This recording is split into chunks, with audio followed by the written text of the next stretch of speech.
सवाल हमारे पास ये है कि द स्मॉलेस्ट एल्टीट्यूड का मतलब होता है शीर्षलंब of a triangle is 24 centimetre. ये आपको दे दिया गया कि किसी भी ट्राइंगल का स्मॉलेस्ट एल्टीट्यूड कितना है, 24 सेंटीमीटर है। Then inradius of the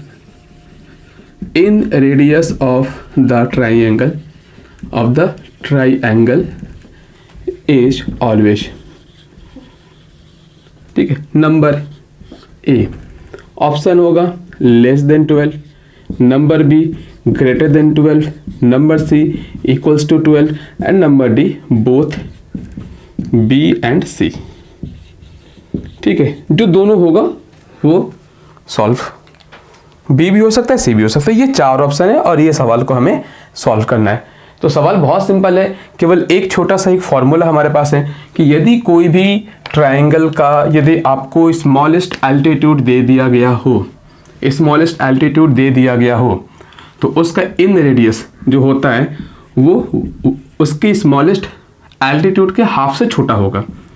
तो हाफ इंटू स्मॉलेस्ट एल्टीट्यूड, क्योंकि इससे जो बड़ा होगा अल्टीमेट क्या होगा, इस रिलेशन को सेटिस्फाई करेगा। तो यहाँ पे जस्ट वैल्यू पुट कर देना है 1/2 इंटू और स्मॉलेस्ट एल्टीट्यूड क्या होता है हमारा, कितना दिया गया 24 है, तो 24 पुट करेंगे इक्वल्स टू 12 आएगा। So R is always less than 12। बस ये सवाल हमारा खत्म हो गया, इसके बाद कुछ है नहीं।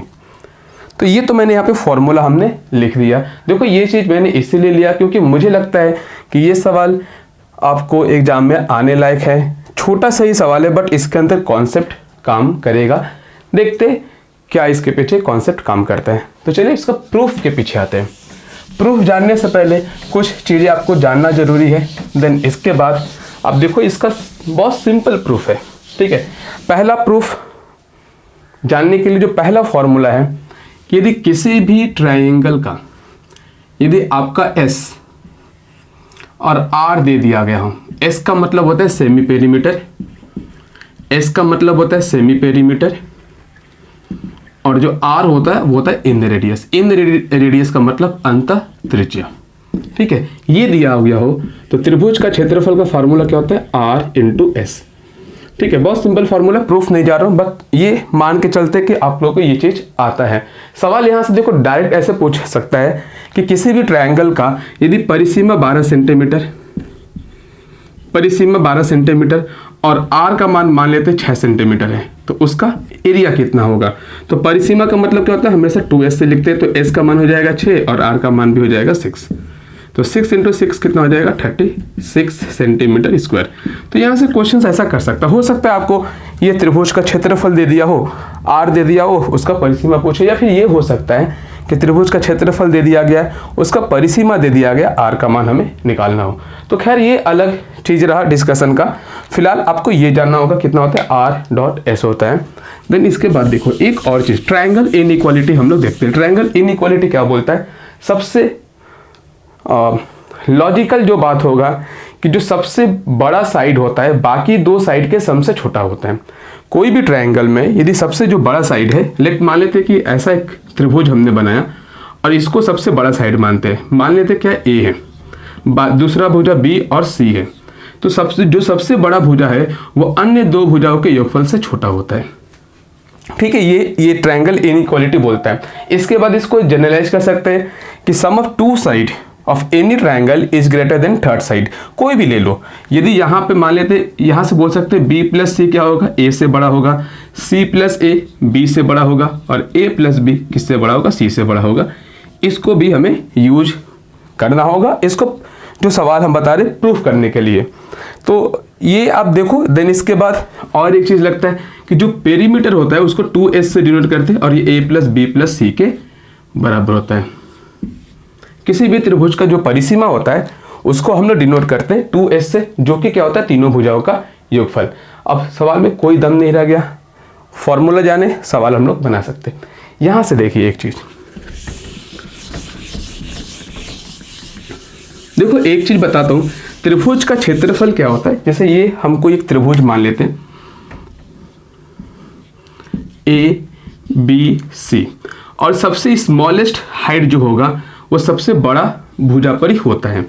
सबसे स्मॉलेस्ट एल्टीट्यूड सबसे बड़ा भुजा पर ही होगा, क्योंकि आप देखो एक चीज बताते हैं, यदि मान लेते हैं ये हाइट, ठीक है, ये जो हाइट है इसको h1 मान लेते हैं, तो 1/2 इंटू त्रिभुज का क्षेत्रफल कितना होगा, h1 इंटू a का सामने वाले साइड को हम लोग स्मॉल ए लिखते हैं, a इक्वल्स टू 1/2 इंटू इस b के रेस्पेक्ट में, यहाँ से b से यदि ये हाइट को हम लोग h2 मान ले तो कितना हो जाएगा, h2 इंटू कितना, b के सामने वाला साइड को b लिखते हैं तो b इक्वल्स टू 1/2 इंटू सी का सामने वाला साइड को स्मॉल सी लिखेंगे और इसका कॉरेस्पॉन्डिंग हाइट कितना मान लेते हैं, h3 मान लेते हैं।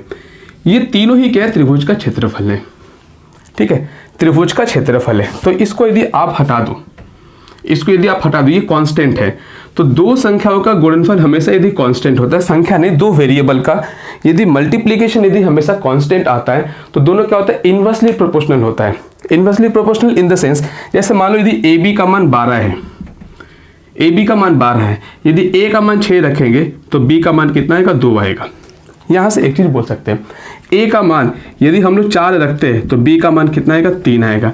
A का मान यदि 12 रखेंगे तो B का मान 1 आएगा। तो जैसे देखो यहाँ पर A का मान मैंने घटा दिया, B बढ़ गया। दो संख्या का गुणनफल यदि हमेशा कांस्टेंट आता है, एक संख्या को बढ़ाओ तो दूसरा घटेगा, या फिर एक संख्या को घटाओ तो दूसरा क्या होगा, बढ़ेगा। तो यहाँ देखो ये दो वेरिएबल का क्या है, मल्टीप्लिकेशन है और हमेशा कांस्टेंट आएगा। त्रिभुज का क्षेत्रफल यहाँ पे क्या होगा, कांस्टेंट ही रहेगा। यानी आप h1 को बढ़ाते हो तो a क्या होगा, घटेगा, h1 को छोटा करते हो तो a क्या होगा, बढ़ेगा। यहाँ से बोल सकते हैं कि यदि h1 यदि सबसे छोटा एल्टीट्यूड होता है तो a क्या होगा, सबसे बड़ा भुजा होगा। तो ये क्वेश्चन यहाँ से एक शॉर्ट क्वेश्चन भी बन सकता है कि जो सबसे स्मॉलेस्ट एल्टीट्यूड होगा वो त्रिभुज के कौन से भुजा पर होगा, तो वो त्रिभुज का सबसे बड़ा भुजा पर सबसे स्मॉलेस्ट एल्टीट्यूड बनेगा और सबसे बड़ा एल्टीट्यूड सबसे छोटा भुजा पर रहेगा। ठीक है, यहाँ पर ये चीज आप देखोगे, बस इसको मैं मिटा देता हूँ, तो उतना समझना है नहीं। ये h1 है और इसका कॉरेस्पॉन्डिंग बेस कितना a है। तो त्रिभुज का क्षेत्रफल मैंने बताया था कितना होता है, r इंटू एस, ठीक है, और ये किसके बराबर लिख सकते हो, 1/2 इंटू कितना, h1 इंटू a लिख सकते हैं।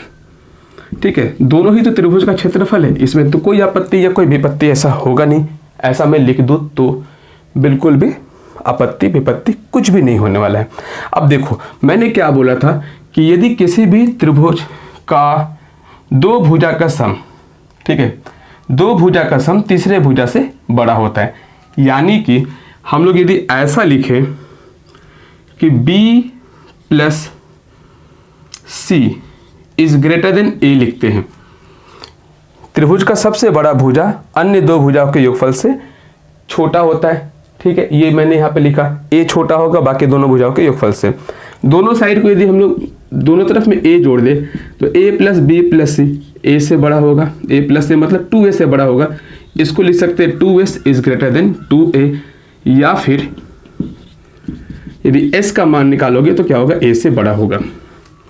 एक चीज यहां से लिख सकते हैं कि त्रिभुज का अर्ध परिसीमा त्रिभुज के तीनों भुजाओं से हमेशा बड़ा ही होगा।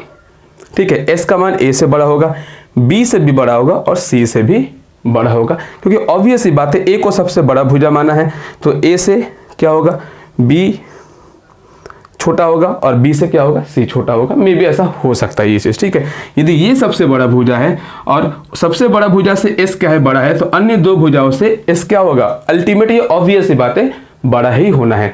तो त्रिभुज का अर्ध परिसीमा त्रिभुज के तीनों भुजाओं से इंडिविजुअली क्या होता है, बड़ा होगा, या फिर ये भी बोल सकते हैं कि सबसे बड़ा भुजा से बड़ा ही होगा। ठीक है, ऐसा। तो यदि s का मान यदि a से बड़ा हो गया, यदि इसमें हम लोग r से गुना कर दे तो r डॉट s, ठीक है, कितना, r dot s is greater then कितना होगा, r डॉट a। ठीक है, लिख सकते हैं, इसमें भी r से गुना कर दिए, इसमें भी r से गुना कर दिए। तो पॉजिटिव नंबर से यदि मल्टीप्लाई करोगे तो कोई भी इन इक्वेशन हो उसके साइन में कोई चेंज नहीं होता है। यदि पॉजिटिव नंबर से मल्टीप्लाई करोगे तो इन इक्वेशन में साइन में कोई चेंज होता नहीं है। r डॉट s मतलब त्रिभुज का क्षेत्रफल is greater than r dot a लिख सकते हैं, और त्रिभुज का क्षेत्रफल का फॉर्मूला का जगह पे ये लिख सकते हैं कितना, 1/2 into H1 into A is greater than R into A. चूंकि A पॉजिटिव है इसको हम लोग कैंसिल कर सकते हैं। तो यहाँ से अब देखो मिल गया कि R का मान छोटा हो गया 1/2 इंटू H1। ये H1 क्या है, सबसे छोटा एल्टीट्यूड है। बस यही प्रूफ था, खत्म हो गया सवाल। ठीक है, क्वेश्चन ऐसा कर सकता है कि यदि त्रिभुज का उल्टा कर सकता है। मैंने शुरू में क्या बोला कि जो सबसे स्मॉलेस्ट एल्टीट्यूड है, सबसे स्मॉलेस्ट एल्टीट्यूड है, यदि ये 24 होता है, यदि ये 24 होता है तो इन रेडियस का मान क्या होगा, हाफ से छोटा होगा, मतलब हमेशा 12 से छोटा होगा। क्वेश्चन ऐसा भी कर सकता है कि यदि किसी भी त्रिभुज का इन रेडियस यदि आपका दे दिया जाए 15 सेंटीमीटर है तो सबसे स्मॉलेस्ट एल्टीट्यूड कितना होगा ये फाइंड आउट करो। स्मॉलेस्ट एल्टीट्यूड कितना हो सकता है ये निकालना है। तो फॉर्मूला क्या है, r is less than 1/2 into smallest altitude लिख सकते हैं। यदि स्मॉलेस्ट एल्टीट्यूड को हम लोग h लिखे तो 2r is less than h और h is greater then 2r। ठीक है, तो यहाँ पे यदि r का मान कितना 15 दे दिया गया है तो h is always greater than 15 गुना 2 कितना 30। ये h हाइट नहीं, स्मॉलेस्ट हाइट, जो स्मॉलेस्ट हाइट होगा वो क्या होगा, हमेशा 30 से बड़ा होगा। यानी ऑब्वियस सी बात है, बाकी का जो 2 हाइट होगा वो भी क्या होगा, 30 से ही बड़ा होगा। तो यहाँ से 2 क्वेश्चन ऐसे बन सकते हैं। बस यही था सवाल।